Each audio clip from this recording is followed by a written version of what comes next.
Hi friends, గోంగూర mutton curry డిఫరెంట్గా 15 మినిట్స్లో ఎలా తయారు చేయాలో చూపిస్తున్నానండి. గోంగూరని మంచిగా కాడలు లేకుండా కట్ చేసుకోవాలి. మంచిగా కట్ చేసుకున్న తర్వాత ఒక గిన్నెలో వేసుకొని నెక్స్ట్ వచ్చేసి ఒక గిన్నెలో నీళ్లు తీసుకొని కడిగేసుకొని జల్లి గిన్నెలో వేసుకోవాలండి. వేసుకొని బాగా శుభ్రం చేసుకొని జల్లి గిన్నెలో వేసుకొని పక్కన ఉంచుకోవాలి. తర్వాత అండి ఒక 250 గ్రామ్స్ మటన్ తీసుకున్నానండి. దానిని శుభ్రంగా నీట్గా క్లీన్ చేసుకొని మంచిగా 1-2 నీళ్ళల్లో తీసుకోనండి మంచిగా కడుక్కొని పక్కన పెట్టేసుకోవాలండి. పక్కన పెట్టేసుకున్న తర్వాత మంచిగా ఒక బాండీలో ఉంచుకోవాలి. మన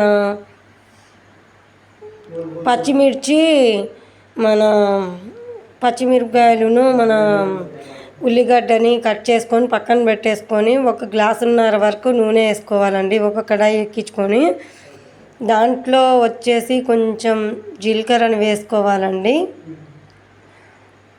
జీలకర్రని వేసుకున్న తర్వాత కొంచెం ఆయిల్తో హీట్ అయిన తర్వాత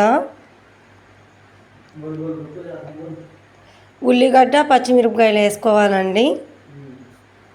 కొంచెం మంచిగా ఫ్రై అవ్వనివ్వాలి, అంటే డ్రై రోస్ట్ అవ్వాలి. బాగా డ్రై రోస్ట్ అవ్విన తర్వాత మంచిగా వేయించుకోవాలండి. మంచిగా వేయించుకొని బాగా డ్రై రోస్ట్ అయినాక అయ్యేదాకా చూసుకోవాలి. మంచిగా వేయించుకోవాలండి.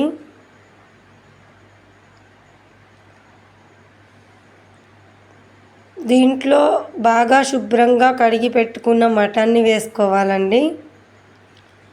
మటన్ని వేసుకొని బాగా కలుపుకోవాలండి.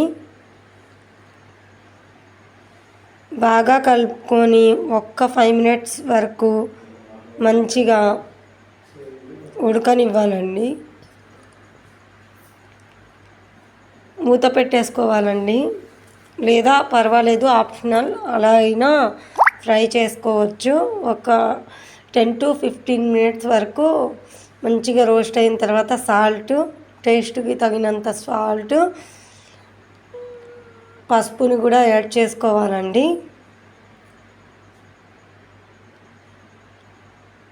పసుపుని యాడ్ చేసుకున్నాక మరొకసారి కలుపుకోవాలండి.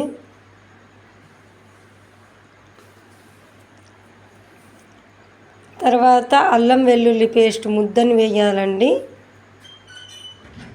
దాన్ని కూడా కొంచెం మంచిగా ఫ్రై చేసుకున్న తర్వాత ఇంకొక 2 నిమిషాలు మొత్తం కలిపేసుకోవాలండి.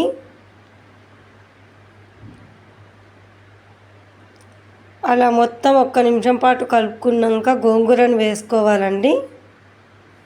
కడిగి శుభ్రంగా పెట్టుకున్నాం కదా, ఆ గోంగూరని వేసుకోవాలండి. వేసుకున్నాక మంచిగా దాంట్లో ఉడకనివ్వాలండి. అలా చక్కగా ఉడికిపోయినాక బాగా ఒక 15 నిమిషాలు కారం వేయాలండి. కారం వేసుకొని మంచిగా కొంచెం అది మంచిగా ఫ్రై అవ్వాలి. కారం పచ్చి వాసన అంతా పోయే వరకు అట్లా రోస్ట్గా ఫ్రై చేసుకోవాలండి.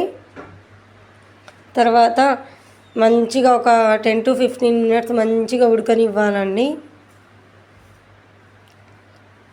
అలా మంచిగా ఉడకనిచ్చిన తర్వాత కొంచెం అడుగంటకుండా మంచిగా కింద నుంచి కలుపుతూ చేసుకోవాలండి.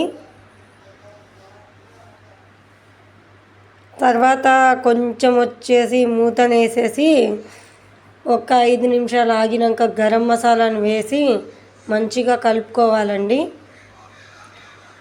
గరం మసాలాను వేసి కలుపుకున్న తర్వాత మంచిగా కలుపుకున్న తర్వాత మళ్ళీ 1-2 నిమిషాలు ఉడకనివ్వాలండి. బాగా అలా కలుపుకున్న తర్వాత 1-2 నిమిషాలు అట్లా పక్కన వదిలేయాలండి.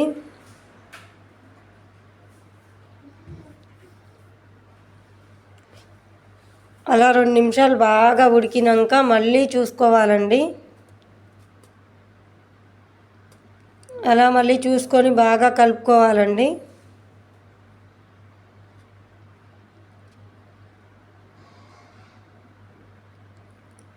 ఉడికిందా లేదా అని చూసుకొని స్టవ్ ఆఫ్ చేసేసి ఒక బాండీలోకి సర్వ్ చేసుకుంటే సరిపోతుందండి. చాలా టేస్టీ అయిన gongura mutton curry, different Andhra style curry అండి. చాలా బాగుంటుందండి. చపాతీలోకి, అన్నంలోకి ఒక్కసారి ట్రై చేసి చూడండి. ఈ వీడియో నచ్చినట్టయితే మీకు సబ్స్క్రైబ్ చేయండి, లైక్ ఒకటి చేయండి, షేర్ చేయండి. Thank you for watching.